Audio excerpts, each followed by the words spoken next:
ओम उमा महेश्वराय नमः। आप सभी का हमारे YouTube चैनल पर हार्दिक स्वागत है।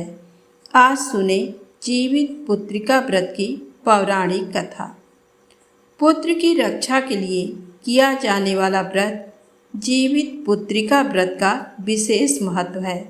इस दिन माताएं अपनी संतान की रक्षा और कुशलता के लिए निर्जला व्रत करती हैं। जीमूत वाहन के नाम पर भी जीवित पुत्रिका व्रत का नाम पड़ा।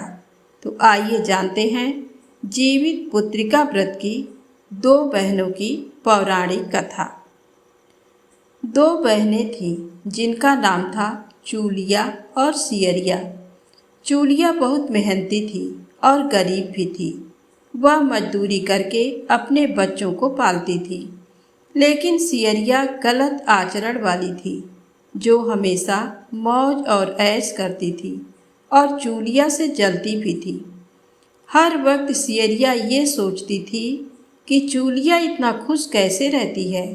चूलिया की हंसी खुशी सियरिया से सहन नहीं हो पाती थी, जिसके कारण सियरिया चूलिया के संतानों को सताने के कई प्रयास कर चुकी थी और कई बार चूलिया के बच्चों को खत्म करने की कोशिश भी कर चुकी थी, किंतु चूलिया के तपस्या और व्रत के कारण उसके बच्चे हमेशा सुरक्षित बच जाया करते थे। एक दिन सियरिया चूलिया के सभी बच्चों को लेकर जंगल में लकड़ी चूनने के लिए लेकर गई। वहां जंगल में लकड़ी को चूनते चूनते बच्चे थक गए और थोड़ी देर के लिए सो गए।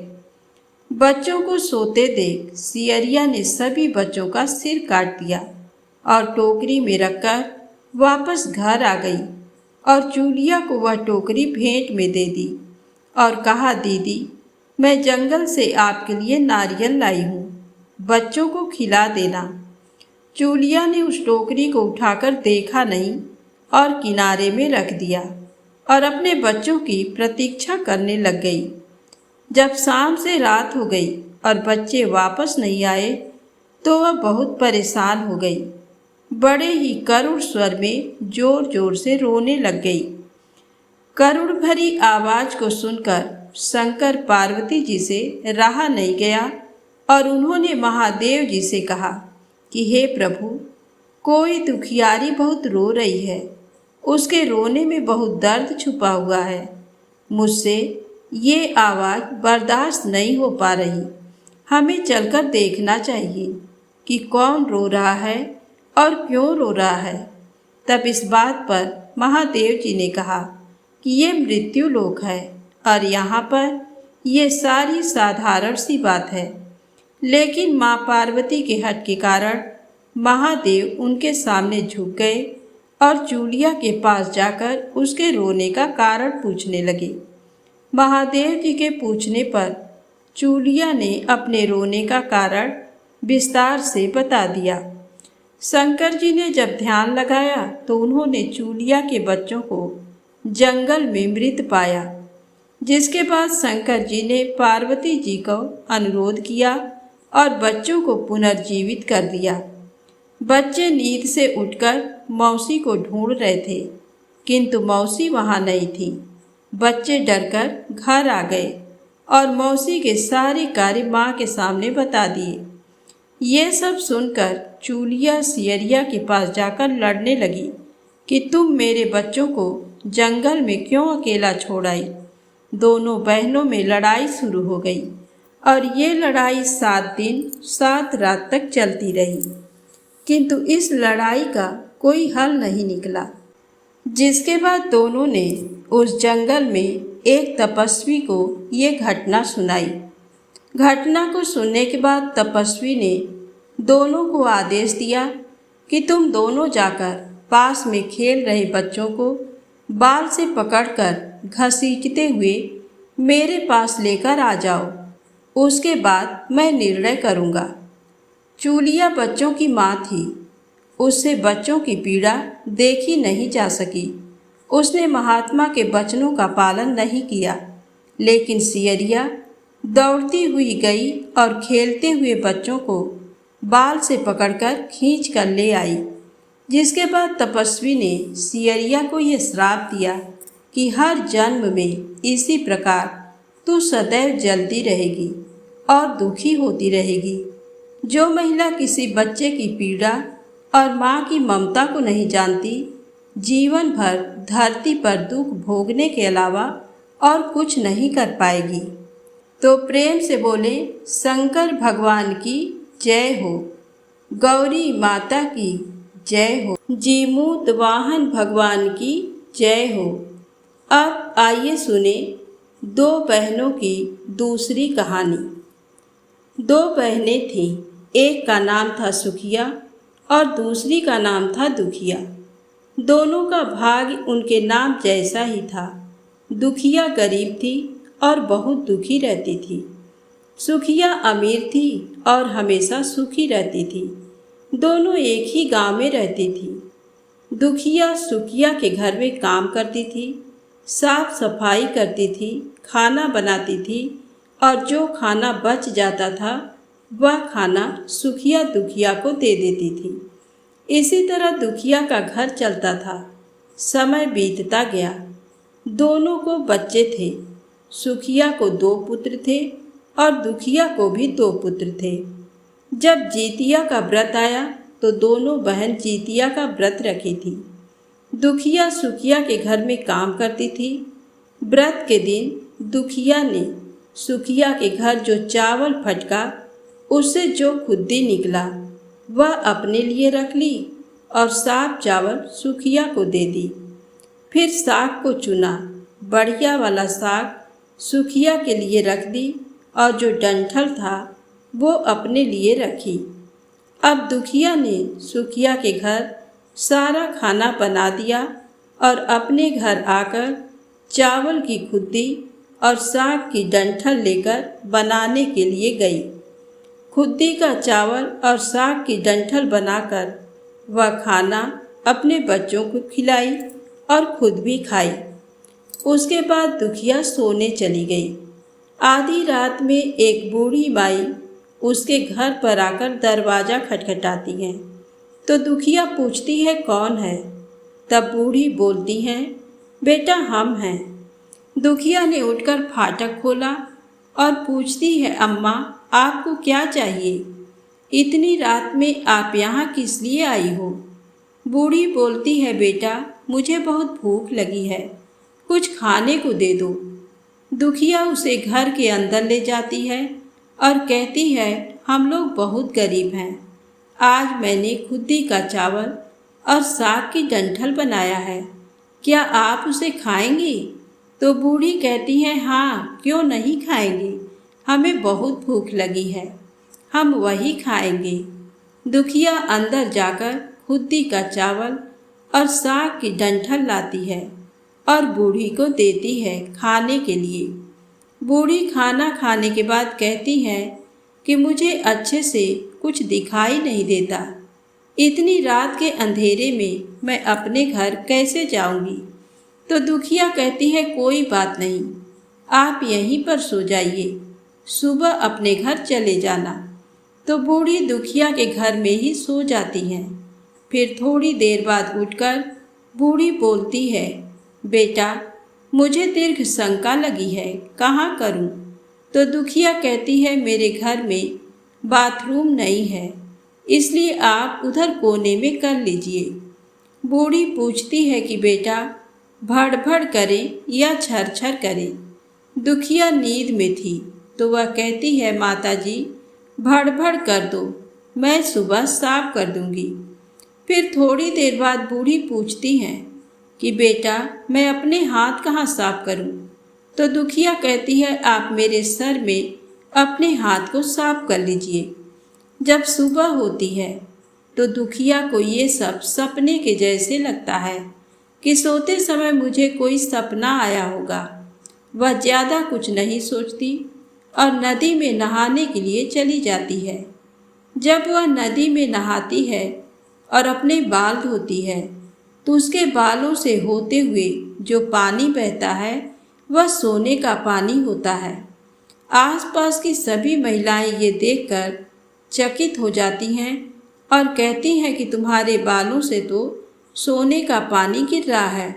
क्या बात है? फिर उसे रात की सारी बात याद आती है। वह दौड़कर अपने घर की ओर भागती है, ये सोचकर कि उसका घर दीर्घ शंका से गंदा हुआ होगा। पहले उसको साफ करना होगा। जब वह अपने घर में जाती है तो देखती है कि घर के हर कोने में ढेर सारा सोना बिखरा पड़ा होता है। ये सब देखकर दुखिया बहुत खुश हो जाती है और सोचती है कि जीत वाहन बाबा की कृपा है। ये सब जो माता का रूप धारण करके मेरे घर आए और मुझे इतना आशीर्वाद दिए। अब दुखिया अमीर हो जाती है और सुखिया के घर जाकर काम करना बंद कर देती है। दुखिया जब अपना व्रत पूरा करती है तो अपने पुत्र से कहती है कि जाओ मौसी के घर से तराजू लेकर आओ, ये नापने के लिए कि ये सोना कितना है। बच्चा बहुत खुशी से सुखिया मौसी के घर जाता है और तराजू मांगता है। तो सुखिया पूछती है कि तराजू पर क्या नापना है। तो बच्चा बोलता है, मेरे घर में बहुत ढेर सारा सोना है, उसी को मम्मी नापेंगी। सुखिया कहती है, खाने के लिए तुम्हारे पास कुछ भी नहीं है और सोना नापोगे, मुझसे झूठ कहते हो। तो बच्चा कहता है, नहीं, मैं झूठ नहीं बोल रहा हूँ। सुखिया सोचती है, जब तराजू मांगा है तो कुछ ना कुछ तो जरूर नापना होगा। इसलिए वह तराजू के पीछे गोंद लगा देती है कि जो भी नपेगा वह थोड़ा सा इसमें चिपक जाएगा। दुखिया जब तराजू पर सोना नापती है तो कुछ सोना का टुकड़ा उस गोंद में चिपक जाता है। जब बच्चा तराजू लौटाने आता है तो सुखिया उसको उलट पुलट कर देखती है तो उसे तराजू में सोना लगा हुआ मिलता है।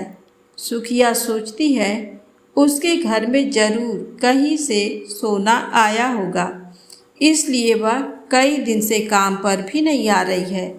सुखिया उसके घर जाकर देखती है कि ये सोना कहाँ से आया। जब सुखिया दुखिया के पास जाकर पूछती है कि तुम्हारे पास कहाँ से इतना सोना आया कि तुम तराजू मंगाई नापने के लिए, तो दुखिया उस रात की सारी कहानी अपनी बहन सुखिया को बताती है। दुखिया का मन एकदम सच्चा था, इसलिए वह सब कुछ बता दी। लेकिन सुखिया के मन में लालच आने लगा कि दुखिया के पास हमसे भी ज़्यादा धन आ गया। अब अगले जितिया में मैं भी खुद्दी का चावल और साग की डंठल बनाऊंगी। फिर अगले साल जितिया का व्रत दोनों बहनों ने रखा। सुखिया के पास हर तरह का सुख था और धन भी था, फिर भी वह जितिया के दिन चावल फटक कर साफ चावल फेंक दी और खुद्दी अपने पास रख ली। साग को तोड़कर पत्तियां फेंक दी और डंठल अपने पास रख ली और वही बनाई। खा पीकर पूजा पाठ करके सोने चली गई।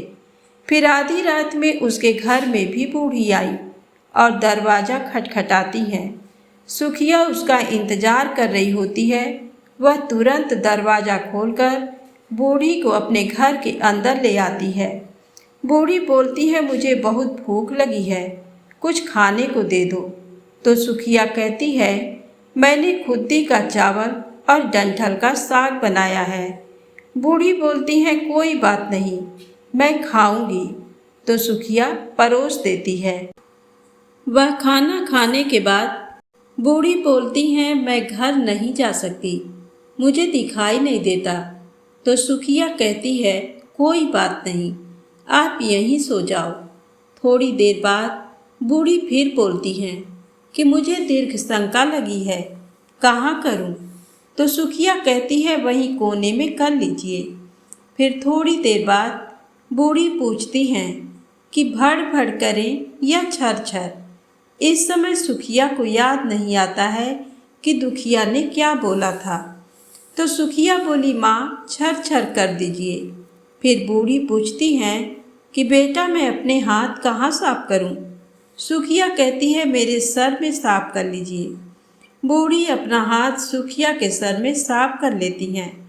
जब सुखिया सुबह उठती है तो उसका पूरा घर गंदगी से भरा पड़ा होता है और उसके बाल में भी बहुत गंदगी लगी होती है। ये सब देखकर सुखिया बहुत दुखी हो जाती है और उसे बहुत गुस्सा भी आता है।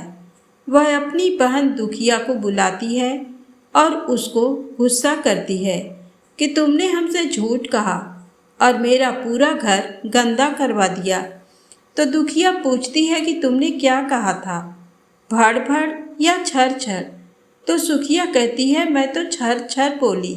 तो दुखिया कहती है यहीं पर तो तुमने गलती करी और तुम्हारे पास तो सब कुछ था, किसी चीज़ की कमी नहीं थी, फिर भी तुमने लालच किया। मेरे पास तो कुछ भी नहीं था, तुम्हारे पास तो सब कुछ था। तुम्हारे घर जीमूत वाहन भेष बदल कर आए, लेकिन फिर भी तुमने उन्हें अच्छा खाना नहीं परोसा। मेरे पास तो कुछ भी नहीं था, इसलिए मैंने उन्हें खुद्दी का चावल और साग का डंठल परोसा था।